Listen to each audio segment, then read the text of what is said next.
प्रसन्न मिश्र आम धारणा देवार मुख्य उद्देश्य हूँ सालेपुर गोष्ठी स्वास्थ्य केन्द्र उपर महानदी चित्तोत्पला द्वीपांचल सालेपुर और महांगा अंचल एक विराट अंचल सब निर्भरशील एटिकी प्रत्येक हजार हजार रोगी आसती एवं सेमानंकर चिकित्सा पाई सरकार पर्याप्त व्यवस्था किंतु सालेपुर गोष्ठी स्वास्थ्य केन्द्र में 25 जन डाक्तर जगह मात्र 5-6 जन अच्छा से नियमित नुहति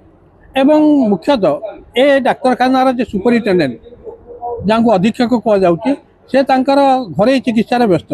आज धारणा दिज्व आम आगु नोटिस देचु ता सत्वे से एक ऑपरेशन रे गोटे बाहर नर्सिंग होम रे बर्तमान उपस्थित अच्छा एवं सबुठ दुखर कथा ये स्वास्थ्य सेवा तो मिलूना गर्भवती महिला मानकर जो मासिका चेकअप करा जाए से माने पहाच चढ़ी 3 महला को जी डाक्तर को भेटिया डाक्तर तले बसते ना गायनिक डॉक्टर तले बसवे ना से ऊपर बसी थे 3 महला पर्यंत गर्भवती महिला मैंने जी यह सबुठ दुखर कथा एवं एटी कौन प्रसूति को सुजोग दि जाए ना प्रसवर से नर्सिंग होम को पठे दि जाए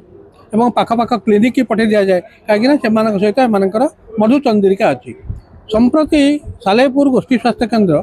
एक रंगशाला परिणत होती प्रतिदिन ये मदमांसर आसर जमे ये रोगी मैंने चिकित्सा आसिले डाक्तर नथा एवं सामान्य चिकित्सा से कटक रेफर कर दि जाए यही असंतोष विरुद्ध में पुंजीभूत असंतोष